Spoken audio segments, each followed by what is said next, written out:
Tonight on Piers Morgan Uncensored, Captain Sir Tom Moore became a global hero during the pandemic. His family stands accused of tarnishing his legacy. Tonight, exclusively, they respond.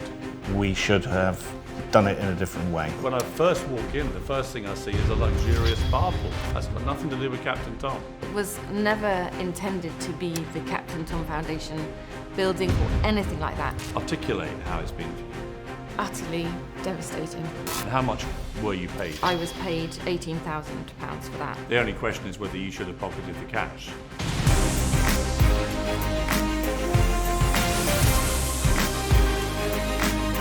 Good evening from London and welcome to a special edition of Piers Morgan Uncensored, a world-exclusive interview with the embattled family of Captain Sir Tom Moore. Tomorrow will be a good day, he said. And like him, it was just what we needed in our darkest hour. Captain Tom Moore was a hero of the pandemic. He won the nation's hearts by walking 100 laps of his garden in lockdown, raising £38 million for NHS charities. The whole world loved him. The late Queen knighted him. And when his foundation launched, it looked set to become a philanthropic force. But the 100-year-old war hero died with COVID in 2021. Now his family stand accused of failing to protect his legacy and enriching themselves using Captain Tom's name. Hannah Ingram-Moore is the charity's co-founder, his daughter. She's been criticised for her salary as well as big payments for public appearances. The Charity Commission is investigating conflicts of interest between the foundation and family businesses. Most incendiary of all, they added a home spa to a foundational building in the grounds of their listed home, and they're fighting plans to tear it down. The family insists they've done nothing wrong. They want to help the world in Captain Sir Tom's good name. But is that already too late? Hannah, Colin, Georgia, Benji, thank you very much indeed for sitting down with me. Hannah, let me ask you straight off the bat, why have you agreed to do this interview? What do you hope to get out of this? I think, Piers, you've been on this journey with us since almost the very beginning, back in those early days of 2020 and lockdown, when the world started talking to my father. And of course, with all the love that comes with something like that, and there really was love, global adoration of him and everything that he'd done to give hope to the world. There was always an underbelly of hate, but we lived with it because, in fact, what he was doing is he was giving hope to the world, and all we wanted to do was support him to do that. What did that underbelly of hate look like? It never genuinely occurred to us, and maybe that seems foolish, but it never occurred to us that anyone could hate a 100-year-old man walking up and down to support the NHS and the family behind doing everything they could to support him. And so when it first happened, I remember it was Benji who said to me, "Mum, you might not want to look on your Twitter," I think it was. And I said, "Why?" And he said, "Because it's horrible." And I think the shock, the deep shock that people were saying, "You'll have to bleep this out if you need to." They were saying, "Bit should die. She should be jailed for harming the elderly. Bet she's got a cattle prod taking her father around the garden. Hope the whole family get COVID and die, including him." And it went on and on and on and on. One day, we were doing 30 interviews a day, not because we wanted to, but for love and for hope. And we got a call, and I think you said, "Hannah, can you come quickly? We've got an interview to do." I was in my work shirt that had the company logo on it. So I ran to do it, to be with my father. And the hate that came after that, there she is, trying to manipulate live to get her business in the spotlight. It had never been anything of the sort. So Colin and I sat there and thought, maybe I have to stop being a director of our business, because maybe the campaign of hate is going to be so damaging we'll never recover from it. I mean, I've got some of the emails that you were receiving. You kept them. I mean, Colin, these are some are aimed at you and some are aimed at to the foundation. Yep. But this one, just a sleazy pair of pond slime parasites fleecing people on the back of an old man's heroism. He must be turning in his grave at the disgusting parasitic leech called his daughter. Hope you all get COVID and disappear for good. This is someone who's put his actual name here and his email, right? I mean, when you see that, Colin, what are you feeling? I think it's just disgusting. I mean, it's it's been horrendous. And This was, to be clear, this was in July of this year. Yeah. Yeah. After all the media coverage Yeah. of the stuff that's been going on. We will come to the specifics about that. Yeah. But just this reaction, and it goes on. I mean, there's so many of these. Captain Tom, a true gentleman, inspiration to millions. His daughter, a disgusting, parasitic pond slime with the morals of a dead slug. And so it goes on. I mean, I can't really believe what I'm reading here. I know. I mean, I've. This is your wife they're talking about. Yeah, no, and well, my family. Yeah. And I've spent many years in rugby clubs and heard lots of language, but all in one sentence, and very personal and individual, particularly to Hannah. It's just totally unacceptable. And though you try not to read it, you can't avoid it. Well, this one is a letter addressed to you, Georgia. Yeah. And, you know, you're 14 years old. I have a young daughter, nearly 12, so I can't even imagine what this must have been like. But it was to Benji and Georgia. Are you aware that your parents, your mother more than your father, is a vile, greedy bleep? A vile, diseased, greedy bleep. With a copy of a newspaper story about what's been going on. When you received this, what did you think? At first, I thought it was from my friends saying, "Oh, I'm so excited to see you back at school and stuff." And then my dad took it and was like, "Oh, don't read it. Just don't." And then I said, "Oh no, I really want to read it." And then I was like, "Oh, that's ridiculous. Why would someone say that?" I mean, the idea, Hannah, that someone would take the trouble to write a letter to your daughter here to this address. As her mum, what does that make you feel? Oh, it's devastating. This is a pretty pink envelope with unicorns and hearts on it, deliberately done so that we wouldn't see it, so that Georgia might pick it up innocently and open it. You would think it was a lovely little letter from her friend. Like candy Pretty, blush on the back. Handwritten. You would absolutely never think in a million years that the content would be like it was. But something, when it came, I remember saying, wait, because something about it, because mostly, you know, that children Georgia's age, they're speaking on Snapchat. So there aren't many letters that come. And when I saw it, I immediately said to Colin, wait, I think you need to open it. But have you had death threats as a family? Yeah. You all immediately said yes. Yeah, absolutely. Specific death threats? Yeah, some into her, some into Georgia and me, some into Dad, to all of us, individually, together, everything. They set up, there's a forum, and in all honesty, I tell you these things because I've been told that they're there. I don't look, because I think if I looked, you wouldn't be able to cope. So there's a forum that they found where they were a group of, whatever they do on the forums, they were all discussing how they were going to come and kill us all in our beds. With pitchforks and hammers and Firebomb our house. Yeah. We know from what's happened to Holly Willoughby yes, in the last week that actually They can some of become a these reality. people can be deadly serious, right? It's scary. Have you reported these threats to the police? Yeah. Has anything happened because of it? They're aware of it.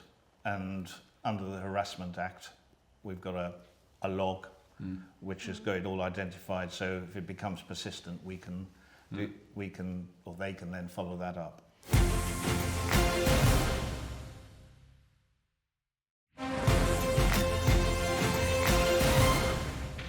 The last time I saw you all was when I did Life Stories, Yes. my show with Captain Tom, and it was honestly one of my all-time favourites. And he was amazing. I mean, 100 years old, I managed to sit through like a 2-hour record. Yeah. He was so funny, charming, intelligent, had great stories. Everyone loved him. It seems, there's a picture of him with the Queen here. There's a Which picture I of know. you here. Yeah, from the interview, but also one of when you all went up for his knighthood. I mean, that moment when he got his knighthood from the Queen, that must have been... I'm sorry, Piers, but that was... Even better, Yeah, that was even better. Yeah, but I mean, that was an amazing thing. And what did it feel like as a family, Hannah, for you all to be there and meet the Queen and have her tap him on the shoulder? It was magic. I mean, I remember us being in the car going down, and I turned to him and said, "Nervous? Feeling okay?" And he went, "Not at all," in the way that you could imagine. We felt our roles were just as his backup. And what was amazing, though, and I think that people didn't know is that the Queen had asked to see all of us. So we weren't there in our ordinary sort of behind the scenes roles. We were there to stand with him. But what did she say to you guys, the Queen? Well, Do you remember? Yeah. Yeah. Did she talk to you about dogs or something? And school as well. Yeah. About what year I'm in, how I'm joining She it, was so and cool. online learning. It was like being a grandmother, Yeah. talking to a grandmother. She was the nation's grandmother. Yeah. But she saw him. And in some of our photos, you'll see it. She saw him. And it was two people from the same generation. Yeah. Their eyes met. And she smiled in honestly, it was just amazing to see him knighted at the age of 100.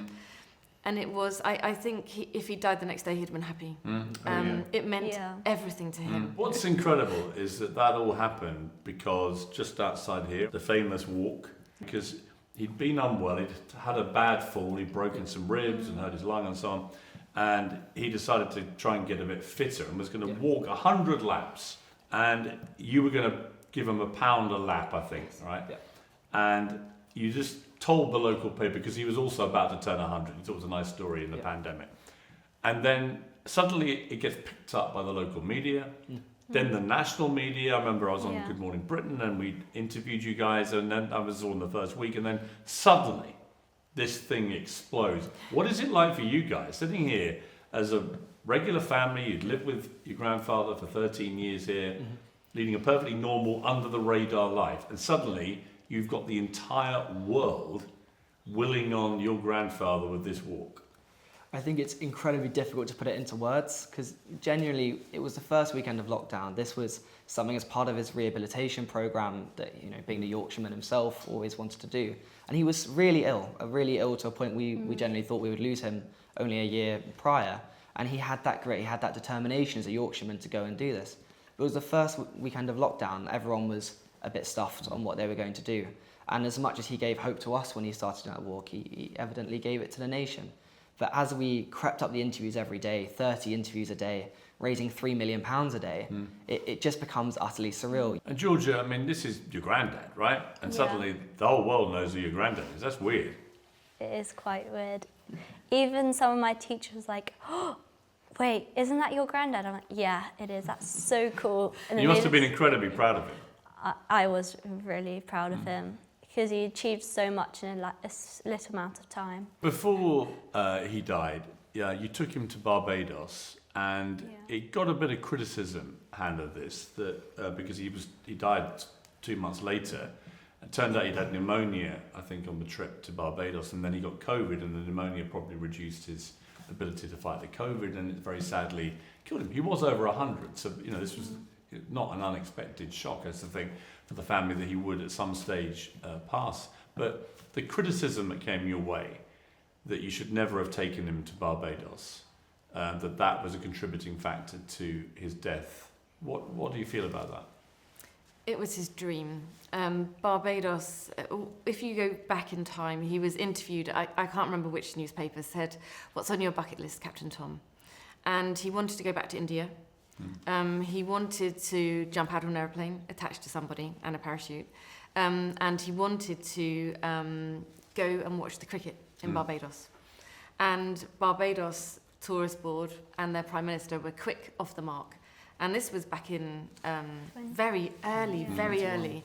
Yeah, in 20, in the second week of his walk. So he said, yes, please. He'd love to go. We just couldn't go because we were in multiple lockdowns. Finally, we found a period of time when we could all go, and we were all invited. And his dream was to go and see the cricketers in Barbados. And I saw you got a cricket bat over there signed by some amazing West Indian legends: Gary Soberson, Garfield Sobers, Wes Hall, Joel Garner, Gordon Greenwich. I mean, I'm a cricket fan. These are some of the greatest cricketers to ever play the game. Amazing. Were you concerned about him not being physically able to make the trip? Not at all. In fact, we had doctors to check, and they said, "Go, Captain Tom, enjoy it. Be happy." No one knew how long he was going to live. We also didn't know that he had silent pneumonia, nor did they. But nonetheless, we got on the plane, and we have photos of him on the plane. he was treated like a king. We'd had to take COVID tests before we left. When we arrived, we were quarantined immediately. So we were then put in a place where there was CCTV in the house that we were in. We could not go outside until we'd been cleared again by another test. So we know that he was healthy and that we didn't break lockdown rules and that we were also not COVID positive. I mean, the criticism, and it was the first time I'd really seen that, was, well, you all got a great holiday out of it too. So, all right for Tom to live his dream, but you're all getting this lovely free holiday in Barbados. Because it was a pandemic, people annoyed, perhaps that they couldn't travel, whatever. You know the argument that came that way. Did you consider any of that? We paid. The first week was at the guest of Barbados Tourist Board, but after that, we paid for it. It was paid for by us. So it wasn't free. When I interviewed him for Life Stories, he loved all the attention. He loved it. He loved it. He loved being a star. Yeah. He'd lived his life anonymously for 99 years, and suddenly he's a superstar. Yeah. And he loved it. I knew that. But what it showed me was that there was now a rising appetite for looking at ways to attack you as a family. Yeah. He died several months later. I would imagine after all you'd all been through, to lose him, even though he was 100 years old, still a massive blow. And it must be even now very strange to be in this house without him. Yeah. We were a family of 5, for 13 years. One of the things that we've never quite been able to do is properly to grieve as a family, because we grieved with the world. But we didn't really, because there was so much going on after he passed, that we didn't really have the chance to just close the door, sit down quietly, reflect, think about all the good times that we had with him. We did, of course, but not without being in the glare of the media and everything. Hannah, what were your last words with your dad? Oh, it was amazing, actually. It was Benji and I were there, and we stayed with him. And he was really with it to probably the last few hours. Yeah. And there's some things, of course, I can never repeat because he was quite funny and sometimes quite cheeky. But I ran down a list of people who he'd like to speak to. Of course, I can't tell you the answers to any of this, but I'd run down the list and he'd say, definitely not. I hope I wasn't one of those. No. And then he'd say, okay, yes to that one. Yes to that one, absolutely not to that one. And so we had a bit of fun right to the end. What were the last things that you had chatted to with your grandfather? As Mum said, I keep as much of it private as possible, but for him, I think he was just saying, go do your thing, be proud of what you're doing, continue George and me doing amazing things, and how proud he was of all of us. And that for us was such a special moment, because we really had lived with him close, and he was a really tight part of the family. You must all miss him, Georgia, terribly. Amazing character. I miss him terribly, because after sports we would go chat about sports. How if I got really angry, he would say, why did you get angry? We'll sort it out. Practice. We'll watch something on the TV to sort it out. We'll go and paint something just to make you forget about it.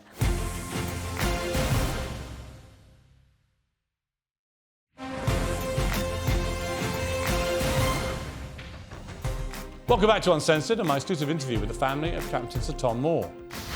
He always said tomorrow will be a good day. And Hannah, it's been a difficult number of days for you as a family, actually, since then. And a lot of it is centred around these issues surrounding the Captain Tom Foundation, the charity you set up in his memory, and various other parts of the pie around that. So let's go through some of this. Let's start with this building, because this is the Captain Tom Foundation building. And as we sit, you're waiting to hear in 2 or 3 weeks as to whether this has to be knocked down or not. But let's go back to the start of this. When you first applied for planning permission for this, what was the purpose? What did you want this to be? So you have to go back a little bit in time. People will have seen when he was walking that we had a small above ground pool on the driveway. And when he had fallen and broken his hip and was terribly ill, he came home and wanted to rehabilitate. And he'd said, I fancy walking up and down inside the pool. We're never going to get you in there. That was the foundations of, well, maybe we can get one of those pools where you can walk against the resistance of, but it never happened because of COVID. So this started way back. This wasn't just something we did. There was an intention to have that for him. And then what happened? We had 225,000 birthday cards arrive, which are stored in London at quite a large cost to us. On top of that, thousands of things that are stored in another 3 other places. Yeah, I've seen boxes and boxes of stuff, and that's just the stuff you have here. Tiny amount. That's a fraction of it. Yeah. So it was also taking over our house and taking over rooms in our office. So we said, look, why don't we recenter it so that we can have somewhere to put all of those things? Because also those cards, 225,000 birthday cards, we haven't recycled them or got rid of them because we feel they have a place as part of the nation. So this isn't doing things selfishly. It's about how can we preserve. So what did you want legacy. this building to be? To be originally? Just purely that, some storage, multi-purpose, to be able to put some of his things in it, some of his memorabilia. We also wanted to have it as a community building so that we could help some of the local ageing population. Maybe we could have some Pilates classes up here. Maybe they could come and do what my father couldn't do and walk up and down in the resistance pool. And also have meetings. Because this is the perfect place when talking about the legacy that my father's left, of that incredible legacy of a world without ageism. And Okay, so that's the original plan, and that gets approved by the council. Yes. But then you make another submission, and Yes. this time you wanted to add a spa pool, which is what I've just seen around the corner, which is, it's quite a big spa pool. Why? Why did you need to have that? Well, that was the historical part. So we bought it because we talked about doing it with my father. Right, but he's already, But he's so already given gone. that he'd have died by the time you did this, so why did you want to add the spa here as a family? Because we wanted it as part of that legacy and because it was a nice thing to do. I think that was a mistake. I think that was always going to attract. Now, the original plan, I've been walking around here and the memorabilia is incredible, from the cricket memorabilia, Joe Root's shirt, Michael Vaughan's England blazer, to the pictures here, and incredible stuff. But it's very hard to argue that you need a spa pool to pay tribute to your father. And it's very hard to argue that whatever the original plan in your heads, that he would be able to use it, obviously once he died, that argument's gone too. I just don't think you should have done the spa pool. And I think that's what angered the public, because they're like, how does that add anything to the memory of, that looks like you are giving yourselves as a family a nice little treat, but you're using the Captain Tom Foundation umbrella to justify it. That would be what I would say to you. Yeah, and I think everyone can look in hindsight. And our original application, the name was never intended to be the Captain Tom Foundation. It was supposed to be the Captain Tom Building. It got lost in translation, and we take responsibility for that completely. Because the original application does name check Captain Yes. Tom Foundation a lot. It does. So it looks like the foundation is somehow approving of this, but it turned out they were not approving of it.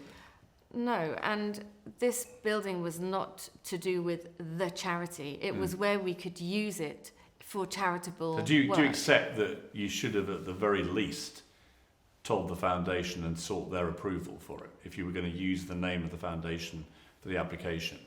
I think we absolutely didn't intend it to be the Captain Tom Foundation. And it shouldn't have been, and we should have checked it, and we should have made sure it didn't say that.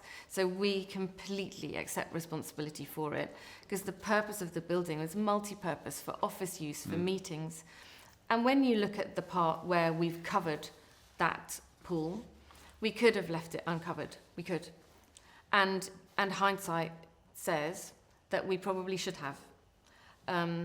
So we have to accept that we made a decision and it was probably the wrong one. I think you played into your critics' hands. Yeah. Right, Yeah. Colin? I Which just was- think that when I came in, I thought, I wonder how big that is. You know what? It's pretty nice. It's something most people can't afford. It's an expensive, luxurious thing. It has really nothing to do with Captain Tom or his legacy or anything, actually. It's purely just a nice thing for you to have as a family, but you were applying as the Captain Tom Foundation to do it. That's what was certainly a statement from the foundation said they were not happy about that. They weren't involved. But secondly, just public opinion. We accept that. We accept it. We were caught up with trying to get the building to do what we wanted it to do. We should have we wanted to leave the name of Captain Tom here as a legacy, and we should have done it in a different way, without any doubt. And we've suffered as a result. A lot of the locals, Benji, they've also been angered by this. Mm-hmm. They also think the building itself is a bit of an eyesore, but it's just an aesthetic detail of this. Yep. But do you agree that the spa thing has just goaded people into thinking, maybe not what you intended at all, but that actually you were benefiting from this? Yeah, what I hope people understand as well is we did not use charity money for this. It may have, hindsight, we shouldn't have called it a Captain Foundation building. It slipped through the net, and that is responsibility we take. But never once did we use money from the foundation, and I hope people can understand that part of it. And also the eyesore thing, granted, when you build something, people are going to have objections to it. And what I hope they understand is it's also not finished. We haven't finished it. I think, Hannah, I think the thing about this is, if it genuinely was a kind of museum to your father, I think people would accept that. They might want some tweaks to the design or whatever it may be. I think it's that has been the problem. And I think it's a grade 2 listed building, your property here. I have one of those. I know how difficult it is to get anything onto a grade 2 listed site. And the criticism is that you use the Captain Tom Foundation name repeatedly in the application, almost making it very difficult for the council not to approve it. And they did approve it. And then you add this other stuff, which is clearly not part of any kind of museum. That's really where we are with this, aren't we? I think so. And again, what we talked about was to have charity meetings here. It was never intended to be the Captain Tom Foundation building where it would house staff or anything like that. But look, hindsight is a wonderful thing, and we should have been more careful, and we should have done this differently.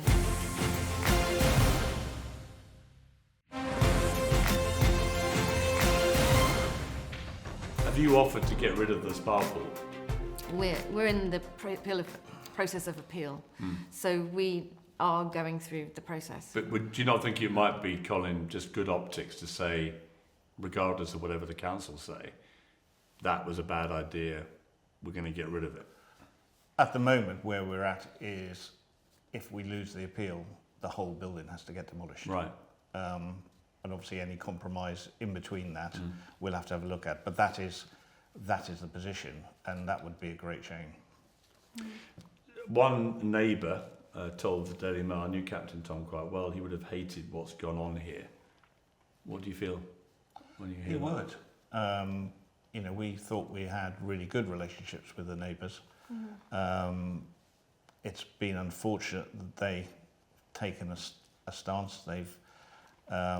But we wouldn't want that to happen. The village has been fantastic to us. And really, there are certain people in the village that have gone way over and above and beyond. Yeah. And, we've done an awful lot for the village as well over the years. And we were quite sad to see all of that. And we wouldn't want it, and maybe, they wouldn't want it either. Hannah, who's paid for this building? We have. All personal money? All personal money. So not a penny has come from any one. Money that was raised in your father's name? Not one penny. No. And that's categoric. There'll be no paper trail. There'll be no paper trail. 100%. So it's entirely your money? Entirely. See, that's why, again, I'll just ask you one more time, because I think it's important. Regardless of what the council decide with this appeal, and they may decide to raise the whole thing, in which case this becomes a moot point. But if they don't, do you not think it would be a good idea to get rid of that spa pool? Honestly, I think that how I feel about this whole thing now is just sorrow, because in a week's time, that judgment will be made. So I don't want to think of, we've just got to deal with it. And It's more, I'm more about the optics and public opinion. But we might not have a choice, right? No, you might not. It will be... The choice might not be yours, but right now you have a choice about how you view that. And it seems to me you do regret it. You do understand why people haven't liked the fact you used the foundation name to process this application and then put a spa pool in. It might go some way to dissipate the criticism, to say, regardless of what the council decide, we understand now the anger that's created, and we're going to get rid of that pool, and we're going to make it more of what the rest of this building is, a genuine museum to your father. Yeah.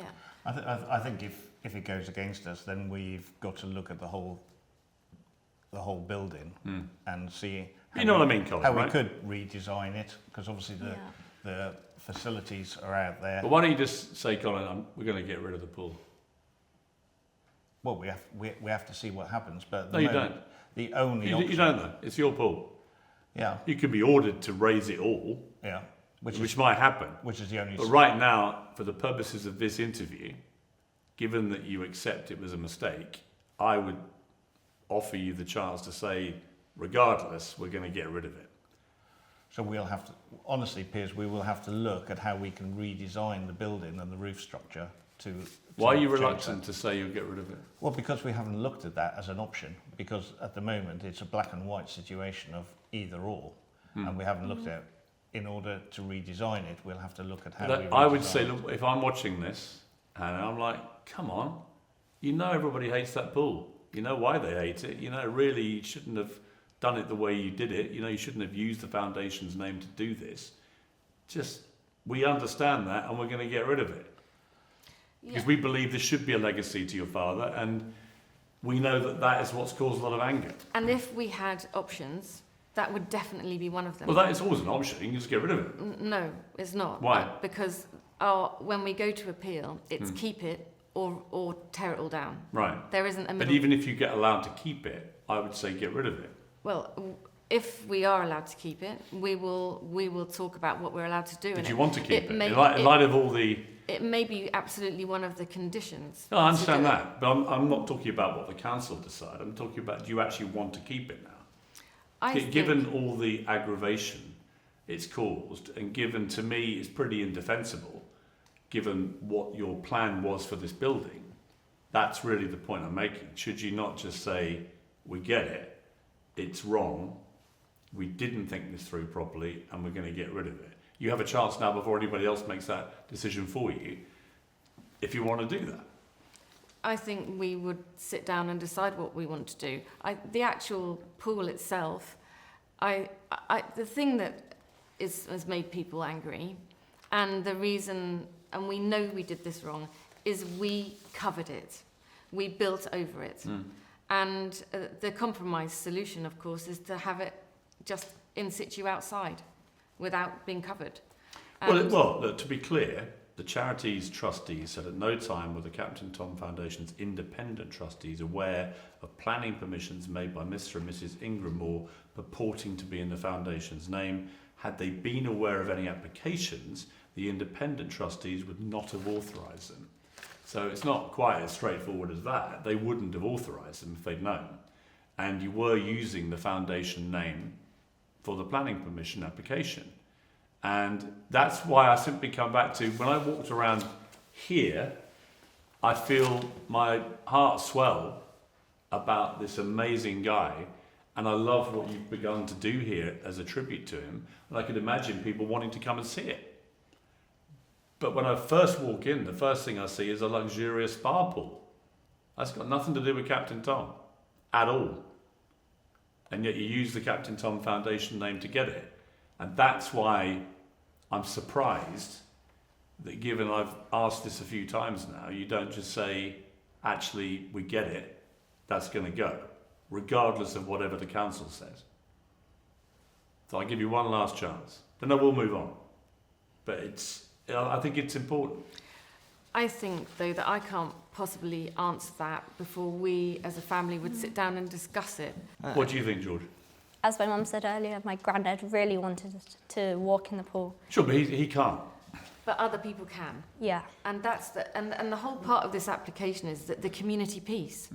And we've had that community piece at the heart of it, and that's why I try really hard not to react negatively to this, because the purpose of the building is to allow the community to enjoy it. And that was the heart and soul behind this. And it's not that this is a museum, but our whole purpose was that my father couldn't walk in that amazing resistance pool, which in the end is a 5 metre by 2 metre pool, but other people can. Part of the ageing population can. We have a Pilates teacher who's waiting for this space to be authorised so she can do Pilates classes for our ageing population. So until those dreams are dead, until we've been told you can't do any Hannah, of that. see, again, I don't want to be cynical, but I don't think that was the main motivation for that pool. I think the main motivation was you wanted a nice bar pool as a family to use yourselves. Of course, but part of... I don't think it's really about whether other old people are going to come in and use it. I think you guys wanted to use it yourselves, and that's fair enough, right? You're perfectly entitled to spend your money however you want to spend it, by the way. Of right? course If it it's was. your money that paid for all this, it's your call. Yes. This is not a legal thing, right? This is just, I guess it's a moral thing. It's whether you feel comfortable, given the furore, that the first thing people come into when they come into the Captain Tom Foundation building is a spa pool that is just a luxurious item. I think, just to correct that, this now is not the Captain Tom Foundation building. It was done in error on the first application. On the second application, it's called the Captain Tom. And It's called the what? Captain Tom building, Right. because it's our legacy. It doesn't Well, have... well, it's actually because I don't. But Colin, to be fair, it was the foundation trustees weren't even aware of the first application, so No, you weren't able to use it in the second one. No, but we didn't anyway. So But that's why you didn't use it. No, it wasn't actually, because it was already in 12 months before. So we corrected it. We found out we'd done that. We realised we'd done it, and we corrected it. So it's called Captain Tom building. Captain Tom lived in this building in our grounds, and it was called the Captain Tom building. Why do you care so much about the spa pool that you're prepared to damage your reputations going forward, just through, it seems to me, I might be wrong, but a slight sort of, well, sod you, we're keeping it mentality, which I can understand because of the attacks you've had, but wouldn't it just be better for the optics to get rid of the thing? It might be, but we have to look at the design. The design of the building was set up in such a way. So we don't want to commit to it. Hannah, you got criticised for going to Wimbledon tennis. Oh, yes. I forgot that. And I remember watching this live, actually. You were on centre court and your father's name got mentioned, and you stood up, and you were encouraged to by one of the Wimbledon officials, stand up, and you took the applause of the crowd. And in the moment, it probably seemed like a very nice moment for you, but within hours, you were getting hammered on social media because people say, well, you're not Captain Tom. What are you doing there on your own at the centre court? Why are you taking the applause of the crowd and so on? You know what people said. How did you feel when you read that reaction? It was extraordinary. We were invited, Colin and I, as part of that legacy and of the recognition of the family doing so much to support my father to raise that 40 million. Of course, if he'd been alive, I would have probably gone with him. But instead, we were invited, the two of us. I had never an intention to stand up. Why would I want to do that? But I was not encouraged. I was told to, because the applause was... Who was it that told you that? I can't remember. I think it was the chairman of the club. I think it might have been. And I would never have stood up, but he'd said, you must stand up. And people were waving and shouting and everything that, how do I stay silent? See, I feel that was unfair on you.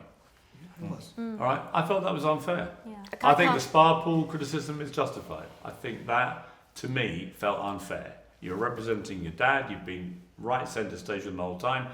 The crowd applauded very warmly, right? So they clearly didn't have a problem with you being there. And you stood up and you thanked them, and it was a nice moment, I thought. Well, it was amazing. And of course, if someone's waving, I thought it was so rude not to wave back. That's all that I did. Let's talk about when you become CEO of the foundation. and you put forward that you want to be paid, I think originally it was going to be 3 days a week and you'd be paid £65,000 a year. And then there's an application to increase that to full-time job, £100,000 a year, although there is a range up to £150,000, and you had taken advice from people about the kind of range for a CEO of this kind of foundation, what they might get. Is that an accurate representation of what happened? The independent trustees came to me and said, would I be prepared to do that job? And I said, yes, I would be prepared to. They went away and benchmarked salary.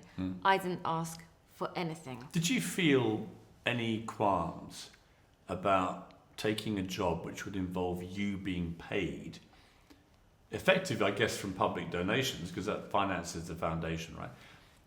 That because you were his daughter, actually, and maybe with hindsight, this is the question, whether it would have been much easier for you not to have taken that job. It's really interesting, isn't it? Because at the time, it felt like the only thing to do. Because without the injection from the family, what was it going to become? We had this incredible legacy. Our desire as a family is to ensure that legacy gives the greatest positive social impact that it can. Do you know, in hindsight, I wish I'd never done it. But the foundation would have been much worse off for it. The problem is that what's come since has practically destroyed it.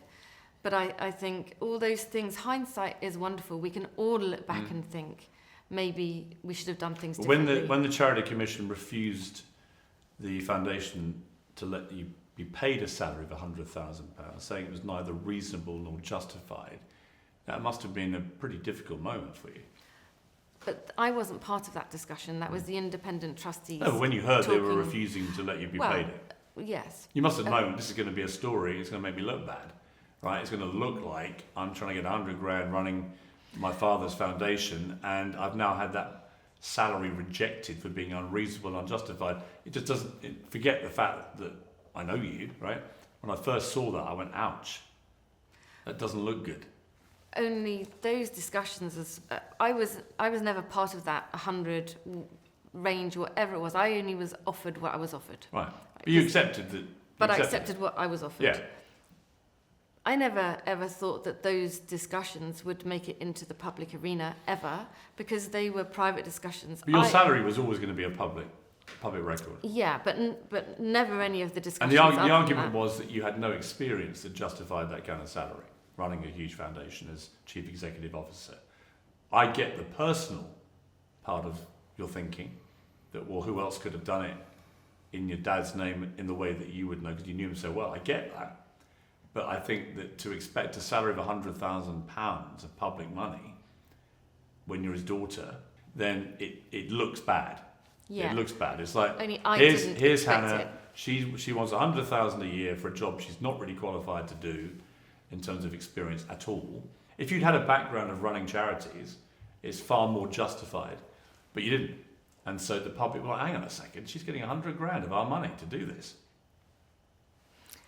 Firstly, I was never offered 100,000. I was offered what they offered me in the end, which was not 100,000. Well, in the end, they did a deal to pay 85 because that was what the Charity Commission were prepared to accept. Yes. But you did accept 100,000 originally because that was put forward to the Charity Commission. I didn't ever accept 100,000. Well, that's what they put forward. Yeah, but I didn't know they were going to offer me 100. I wasn't part of that discussion. Those discussions are between the trustees and the Charity Commission, not me. But you would have accepted whatever salary they paid you, right? Probably, yes. Yeah, so it's a kind of moot point.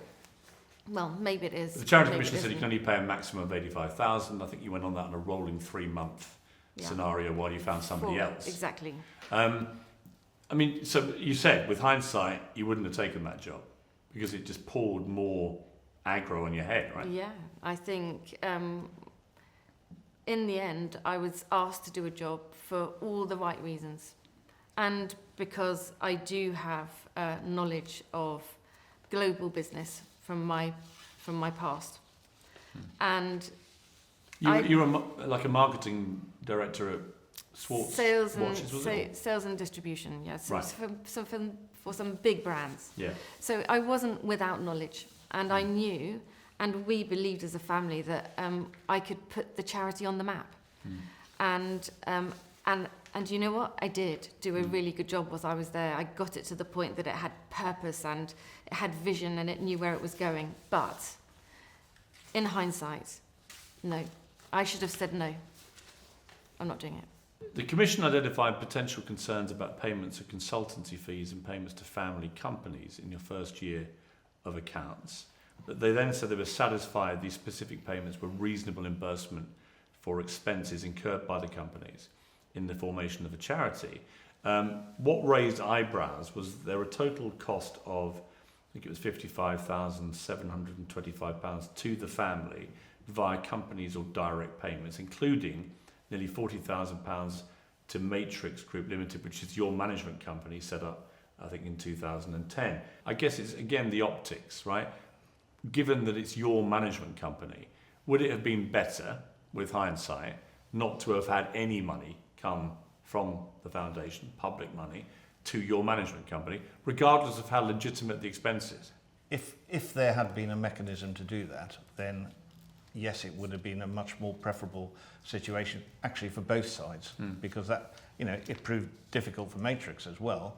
They weren't our staff. We just paid the money and passed it on pound for pound to the charity. But to be clear, neither of you have ever made any money directly from the foundation for personal gain. Not a penny. No. There's nothing that's like that. No. And as we've said,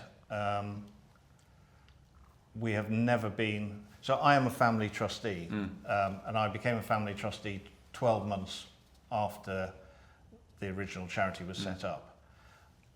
I'm a chartered accountant, and I have been very specific. I was very specific right from day one that I had absolutely no access to the bank account. I had no sign-in powers. I've never seen a checkbook, never mind made any payments. I'm not able to make any payments. I'm not an authorised person. Hannah, during her role in 3 months, in theory, was able to authorise payments, but she never did, and we were very clear that that's not something that we should do. So the independent trustees had sole discretion as to who they paid, how it was paid, and when it was paid. We have never, ever had a penny out of that.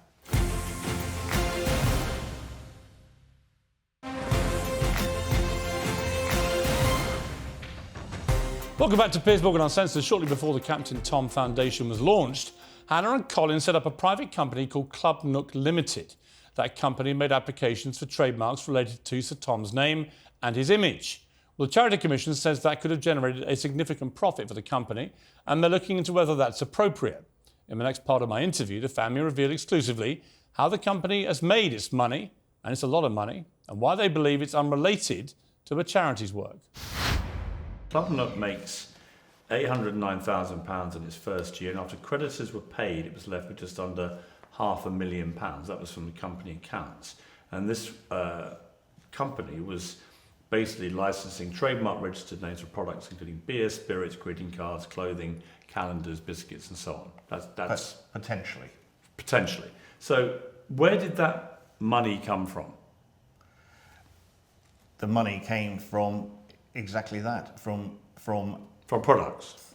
Not from products. It came from using his intellectual property. Right, but where did the actual revenue come from? As a private company. But what was the revenue from? From his assets, from his family trust. What do you mean?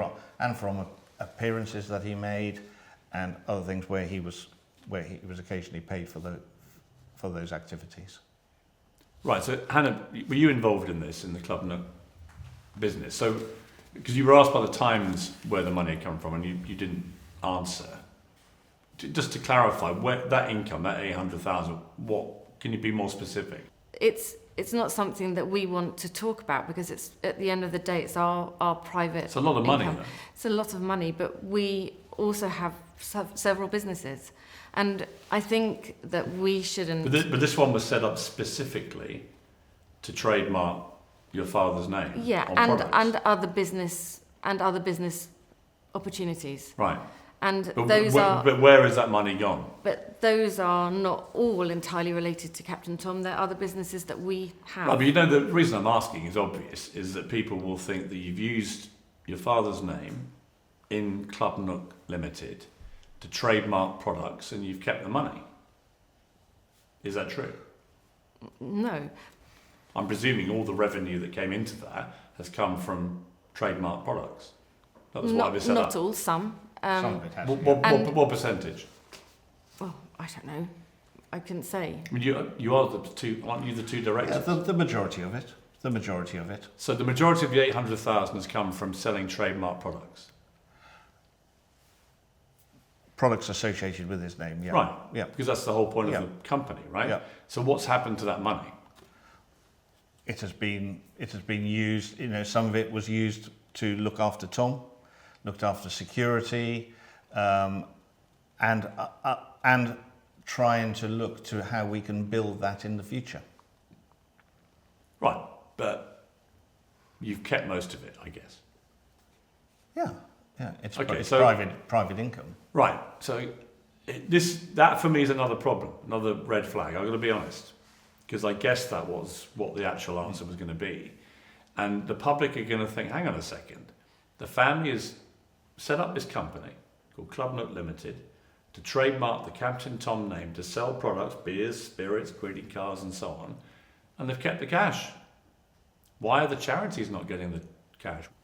My father was part of all of those discussions, and that company is there in its essence to protect him. That's why it was there. And also from his perspective, that we had a right to live and to live as well as we could live. We were hard workers, and we're not shirkers. We put everything into everything, and we're recompensed. And I think that's fair. They had £800,000 by flogging off Captain Tom beer and spirits and biscuits. I think you're misleading there. That was potentially an aspiration to that. Well, no, got to remember. Well, no, the company made £809,000. It did. That didn't have any public donated money, so that was not public donation. Was the public buying the products? Not necessarily. Okay, but what I would say is, Hannah, you said at the time, Club Nook has not profited from branded merchandise and memorabilia. Club Nook has not been paid by the foundation for use of its trademarks. Club Nook's revenues have been generated by other activities. That's just not true, is it? The Club Nook has profited heavily from branded merchandise and memorabilia. That statement wasn't correct. Yeah, it is. It is correct. Well, it's not, because the Club Nook has profited to the tune of net £500,000 from branded merchandise. It's from products that hold his name. Right. But it's not... But that's branded product. Isn't it, Hannah? You know that's branded product. There's not a word for it, is it? I think this is a really I think it's a really unfair line of questioning because these are businesses that we run. They are protecting my father's name. He allowed his name to be used in the charity for charitable purposes. That was it. Anything else stayed... But this is not a charitable purpose. No. And when you said to the Times that Club Nook hadn't profited from branded merchandise, that's not true. It made £809,000 in its first year from branded merchandise. Can we just stop? And that's not about protecting. Yeah, but it's not about protecting. No, Piers, can we just stop for a second? Yeah. Yeah, this is feeling Can we just very stop? difficult. Can we stop for a second? Sure. And So stop filming because this is really unfair. So What's unfair? No. So let us explain off camera. Well, I'd rather do it on camera. No. If it's on camera, we're not doing the interview. The interview was dramatically stopped, and we had a lengthy off-the-record conversation. During the course of this, Hannah and Colin revealed where the revenue had actually come from, and we agreed to go back on the record. So, Colin, here's what I need to establish, because this has been the issue which people have been, I think, rightly concerned about, which is all this money, this £809,000 in the first year that Club Nook Limited raised in revenue. Where did that come from? Because the belief is it came from Captain Tom themed merchandise. Is that the case? No, the money hasn't come from merchandise. The bulk of that money, the vast majority of that money, came from the 3 books that he wrote with Penguin Random House. The Captain Tom wrote, the 3 books. That Captain Tom wrote. Including one was a big runaway #1 bestseller. Yeah, so Tomorrow Will Be a Good Day, which is his autobiography, which is about his life. And what percentage of the Club Nook money was from those books? 95% of it. So the vast majority? Yeah. Was there any other merchandise-themed product? No. Never any? No. So Club Nook never made any revenue from Captain Tom themed merchandise outside of these books? No. So Hannah, the question I guess about the books is, people will say, well, the books are based on his fame, which came from the charity walks. Why has that money not gone to charity? These were my father's books, and it was honestly such a joy for him to write them, but they were his books. The deal was done, he had an agent, and the agent, and he worked on that deal. They were Captain Tom's books, and his wishes, whether that money would sit in Club Nook. And in the end... for you to keep? Yes. He said that specifically to you? Specifically. Was there anything on any of the books that referred to the Captain Tom Foundation? Absolutely not. Was there anything in the contracts that referred to Captain Absolutely Tom Foundation? Not. So there was never any agreement by you on behalf of your father with these book deals that any of that money would go to charity? Absolutely not. And remember that he wrote these books. He started writing them fairly early on, just as the walk had finished. And they were all signed off. He'd finished them by the June of 2020. They were never anything to do with the charity. What will you say to people who'll say you shouldn't have kept that money? That it should have all gone to the charity? That these books were based on Captain Tom, it's the public are buying the books, it should all have gone to charity. What will you say to those? But they were my father's books. He wrote them, and he decided what to do with the income from them. It was his wishes, not ours. He made the decision about the things that he did. We didn't act for him. Colin, I mean, people will criticise this, you know that. But are you comfortable looking back? Would you do the same thing again? Given all the attention that's now been put on you as a family, all the criticism, would you, if you had your time again, keep that money? Yes. You know, it was his money, his income, and just because the charity happened to be called Captain Tom Foundation doesn't mean that his assets are all suddenly owned by the charity. And I think, you know, one of the things we've thought about quite a lot is probably in hindsight calling the foundation Captain Tom Foundation and allowing his name to be used in that, especially as a living person, was the wrong thing to do. And we probably, you know, that advice should have come forward to us at the beginning, but it didn't. And, you know, we've come to regret it, and been associated with the foundation, and suddenly everything is associated with the foundation, which is incorrect. There will be people who say that you shouldn't, as a family, have made any money off the back of your father, including the books, including everything, right? What do you say to those people, Hannah? But they were his books. He might have lived for another 4 or 5 years, and that wasn't income we took from him. It was income from his books that he loved to write, and I suppose there'll always be criticism. We can't do right for doing wrong. In the end, they were his, and if he was sitting here today, he'd say, yes, Piers, that's exactly what we talked about. We're not making up what he wanted. He was alive when that book deal happened. We didn't make the decisions for him. He made them. Since I recorded this interview, we discovered a statement on the charity's website and a tweet from Captain Tom's account, which do imply that the books could support the foundation. The charity's mentioned in one of the books, and the prologue to his autobiography says this: "Astonishingly, at my age, with the offer to write this memoir, I've also been given the chance to raise even more money for the charitable foundation now established in my name." 2 more books were published after his death in 2021, one offering a £1 donation to the foundation for each book sold. And whether any of this broke any rules will ultimately be for the Charity Commission to decide. And let me ask you about another thing which caused criticism. This is where you've appeared at awards ceremonies, the Virgin Media O2 Captain Tom Foundation Connector Awards, which included the name of the charity and the charity's logo on its award plaques. You were at the time the interim chief executive of the foundation, but your fee wasn't paid to the foundation but to the Matrix Group. Is that correct? Yes. And how much were you paid for these awards? Well, the charity got a donation, and Yeah. I was paid £18,000 for that. Once only, or was it? Once. So you were paid £18,000, and how much did the charity get? £2,000. 2,000. The criticism again is obvious, which is that you shouldn't have been paid. This is your father's foundation awards. It's set up in his name. You're the foundation chief executive.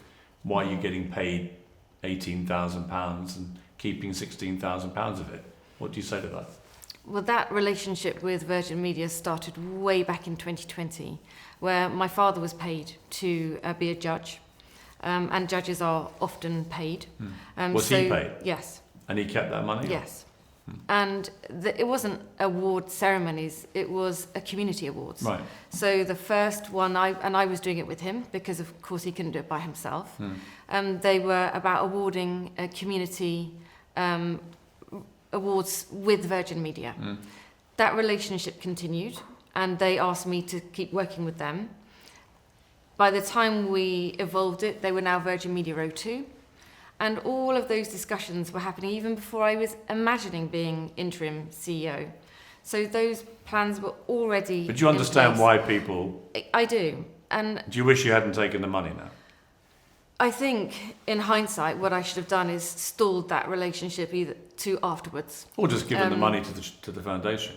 Yeah. You were the chief executive of the foundation. It's, The award was for your father, right? well, they were the Captain Tom Awards. Yeah. I worked with Virgin Media to ensure that the charity got some money and recognition because I knew that they would get huge recognition through social media and hopefully real engagement with the charity for looking at these, for seeing how the charity was becoming involved in the awards. All of which I think is completely valid and good, right? Just for the record, I think they're excellent awards. Yeah. The only question is whether you should have pocketed the cash. I mean, I would say that looking at that, it doesn't look good. You know, you're the chief executive of the foundation. The foundation awards are in your father's name. To keep £16,000 just for turning up and presenting a few awards seems to me to be the wrong thing to do.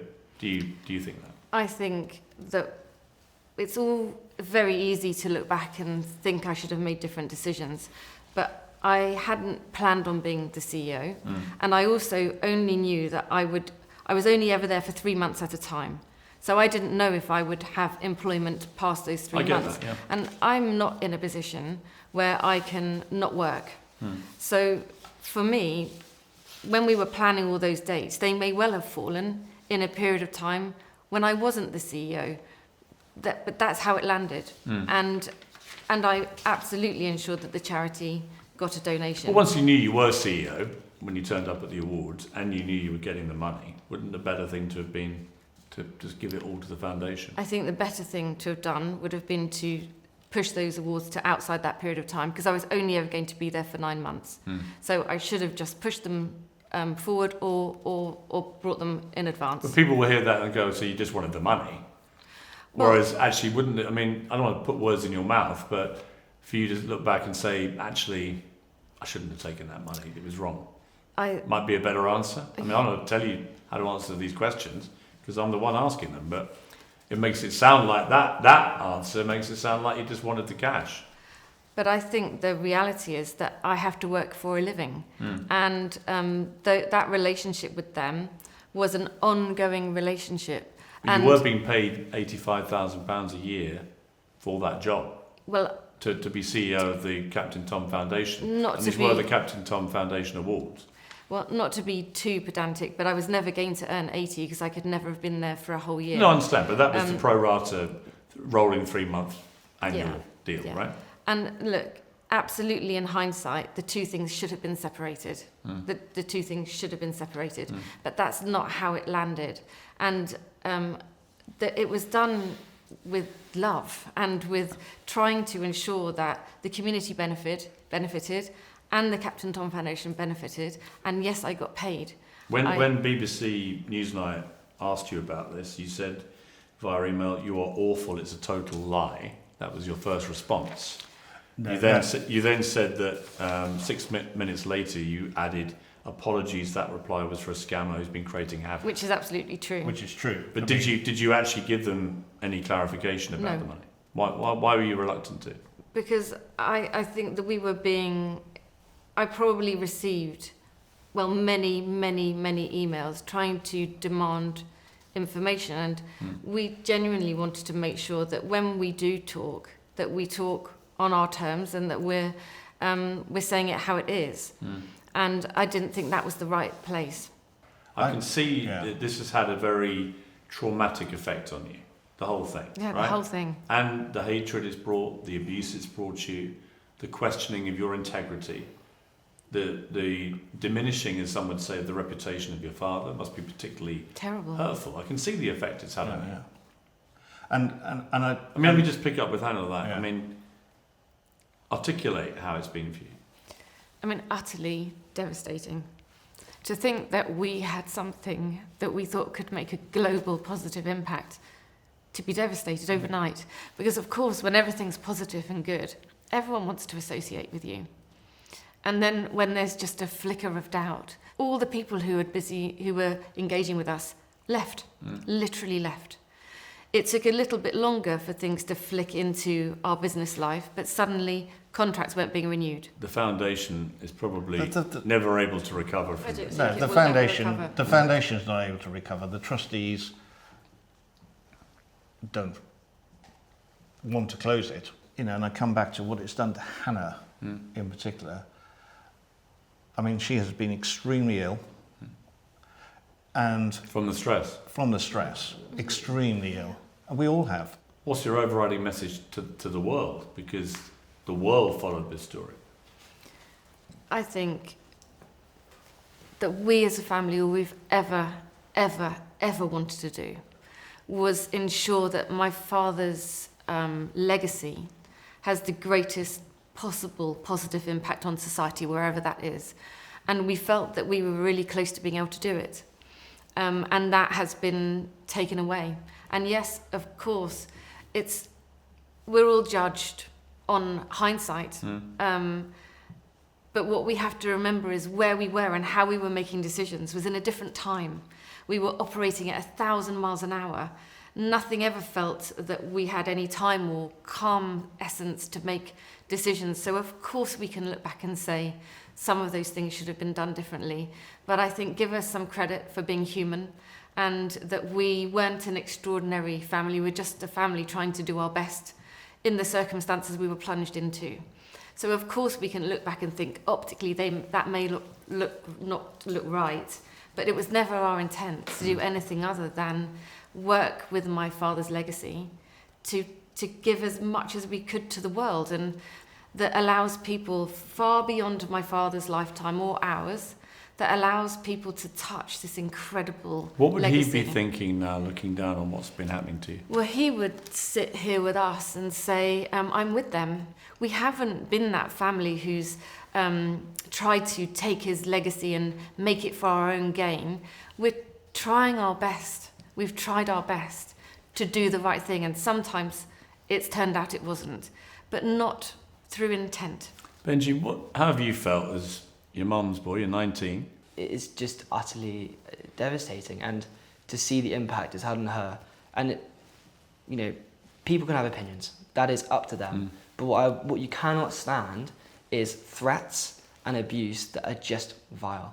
And the difficulty she's had to go through watching that as a son in particular has been utterly devastating. I mean, just to see your mum now tearing up again. But absolutely, I mean, there's seen been a lot of times, that. there's been genuine times where I don't think she's known if she could go on. And I've sat there and thought that as well. But the utter mental drain that it's caused Have us. you felt that way? Have you felt like ending it all? Well, no, I'm my father's daughter at the end of the day, but it has been totally devastating. And it's all very well saying, well, this is what we try to do. One of the other really important things is we want to continue to do. You know, we absolutely believe in a world without ageism. We absolutely believe that Tom's legacy needs to do something going forward, and is a very important thing that we need to keep going, you know, in the world. Georgia, what's it been like for you? I mean, no young girl wants to see her mum like this. I know she's always trying to put on a smile to make sure I don't really know that much, but I know it's really draining for them all the time, every single day. Even at night, I know that they're going to wake up with a smile, even if they're really draining inside. Has it been tough for you? Tough for seeing my parents and family getting hate and abuse from people inside the social media. It makes me don't want to go onto social media. Well, listen, thank you for sharing your time with me, a lot of time. You took all the questions, you said you would. I think it's important you did. People can make their own minds up. It's extremely tough, clearly, I can see from your reaction. And I'm sorry to see you like this, all of you. No, thank you. I appreciate your time. Thank you.